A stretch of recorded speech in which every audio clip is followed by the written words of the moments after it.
आपके समक्ष रखी। और चलिए इसी के साथ अब आगे बढ़ते हुए अगली खबर का रुख कर लेते हैं। मिडिल ईस्ट में संकट गहराता जा रहा है और उसका सीधा असर जो है वो आम जनमानस पर, भारत पर पड़ता अब दिख रहा है। यही एक बड़ी वजह है कि प्रधानमंत्री नरेंद्र मोदी ने भी देशवासियों से अपील की है। क्या अपील की है, इसके क्या मायने हैं, देश पर क्या असर पड़ेगा, आइए आपको विस्तार से बताते हैं। दुनिया इस वक्त आर्थिक और जियोपॉलिटिकल संकट के दौर से गुजर रही है। मिडिल ईस्ट में जारी युद्ध ने ग्लोबल सप्लाई चेन को प्रभावित कर दिया है। कच्चे तेल की कीमतों में लगातार उतार चढ़ाव देखने को मिल रहा है। कई देशों की मुद्राएं डॉलर के मुकाबले कमजोर हो रही हैं और विदेशी मुद्रा भंडार पर दबाव बढ़ता जा रहा है। भारत पर फिलहाल इसका सीधा असर नहीं दिख रहा, लेकिन सरकार किसी भी संभावित चुनौती के लिए पहले से तैयार रहने की रणनीति पर काम कर रही है। इसी क्रम में प्रधानमंत्री नरेंद्र मोदी ने देशवासियों से विदेशी मुद्रा बचाने और ईंधन की खपत कम करने की अपील की है। ऑनलाइन मीटिंग्स की, वीडियो कॉन्फ्रेंस की, ऐसी अनेक व्यवस्थाएं विकसित की और हमें आदत भी हो गई थी।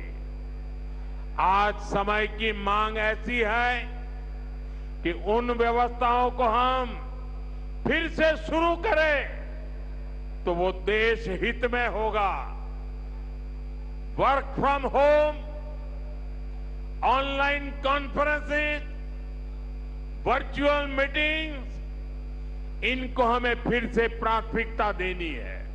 साथियों, आज जो संकट है उसमें हमें विदेशी मुद्रा बचाने पर भी बहुत जोर देना होगा, क्योंकि दुनिया में पेट्रोल डीजल इतना ज्यादा महंगा हो गया है, पहले से कई गुना ज्यादा कीमतें बढ़ गई है। तो हम सबका दायित्व है कि पेट्रोल डीजल की खरीद पर जो विदेशी मुद्रा खर्च होती है, पेट्रोल डीजल बचाकर हमें वो मुद्रा भी बचानी है। साथियों, गोल्ड यानी सोने की खरीद एक और पहलू है जिसमें विदेशी मुद्रा बहुत अधिक खर्च होती है। एक जमाना था जब संकट आता था, कोई युद्ध होता था तो लोग देश हित में सोना दान दे देते थे। आज दान की जरूरत नहीं है, लेकिन देश हित में हमको ये तय करना पड़ेगा कि साल भर तक घर में कोई भी फंक्शन हो, कोई भी कार्यक्रम हो, हम सोने के गहने नहीं खरीदेंगे।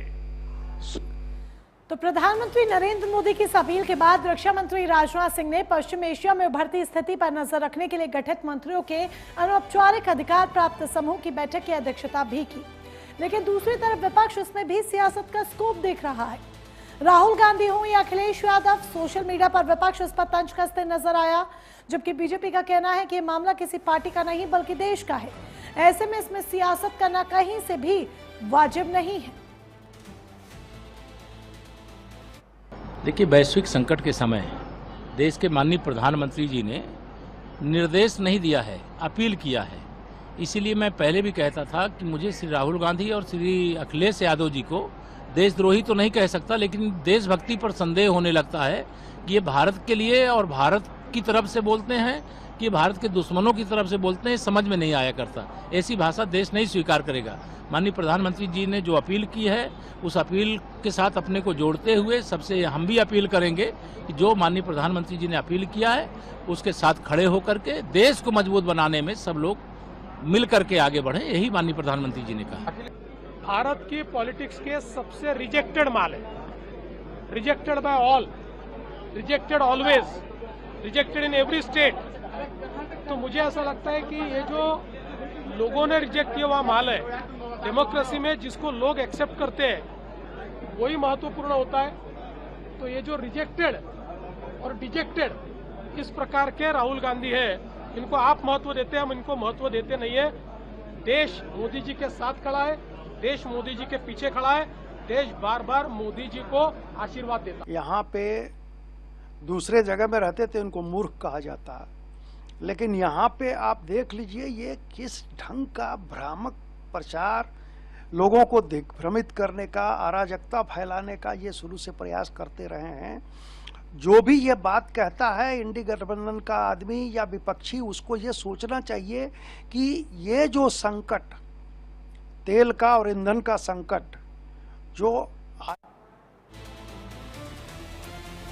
दरअसल मिडिल ईस्ट में चल रही लड़ाई के कारण सप्लाई चेन सबसे ज्यादा प्रभावित हुई है और इस वजह से दुनिया भर के देशों की आपूर्ति पर असर पड़ा है। अभी तक भारत में इसका असर नहीं दिखाई दिया, पर मिडिल ईस्ट में तनाव अभी भी जारी है। ऐसे में अगर ये संकट और बढ़ता है तो भारत तैयार रहे, इसीलिए पीएम मोदी ने अपील की, पर विपक्ष राहुल गांधी का समर्थन करते हुए उनके आरोपों को ही धार दे रहा है। राहुल जी ने बिल्कुल ठीक कहा है कि ये सरकार पूरी तरह से विफल सरकार है, इसके हाथ में कुछ नहीं है। जब कोरोना आया तो आपने कहा कि ताली थाली बजा लो।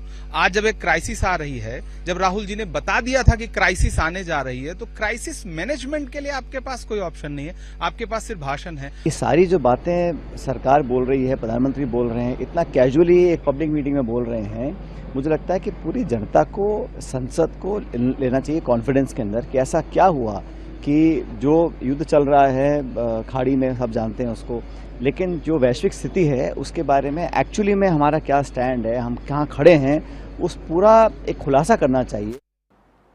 देखा जाए तो मिडिल ईस्ट संकट करीब 2.5 महीनों से चल रहा है, लेकिन भारत के लोगों पर इसका असर अभी नहीं पड़ा है। सरकार ने डीजल पेट्रोल दुनिया भर में महंगे हुए, लेकिन भारत में नहीं हुए, क्योंकि सरकार ने पेट्रोल से सेस घटाकर 13 से 3 कर दिया ताकि आम आदमी की जेब पर भार न पड़े।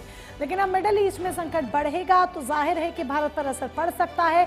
ऐसे में पीएम मोदी ने जो अपील की है उसे आपके लिए समझना बेहद जरूरी है कि प्रधानमंत्री नरेंद्र मोदी ने आखिर क्या अपील की है।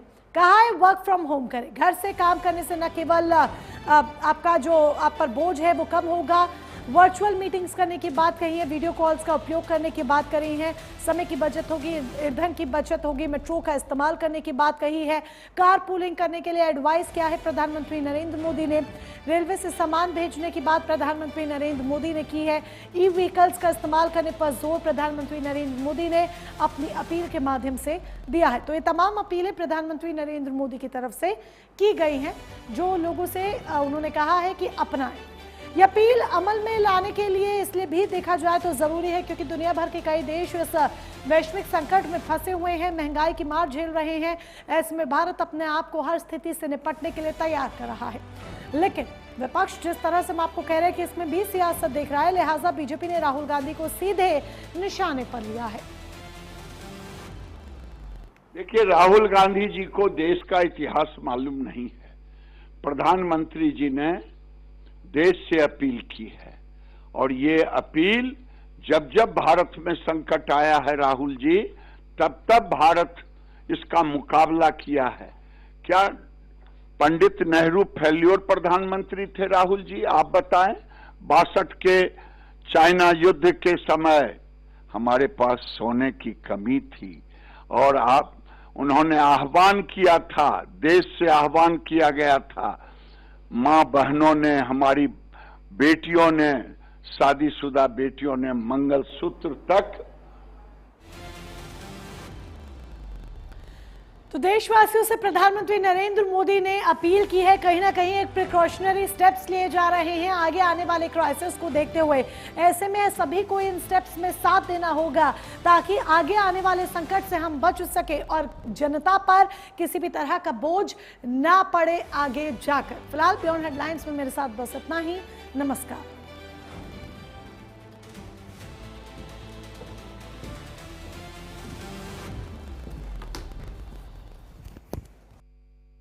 हर रोज हो जाता हूँ लेट साहब।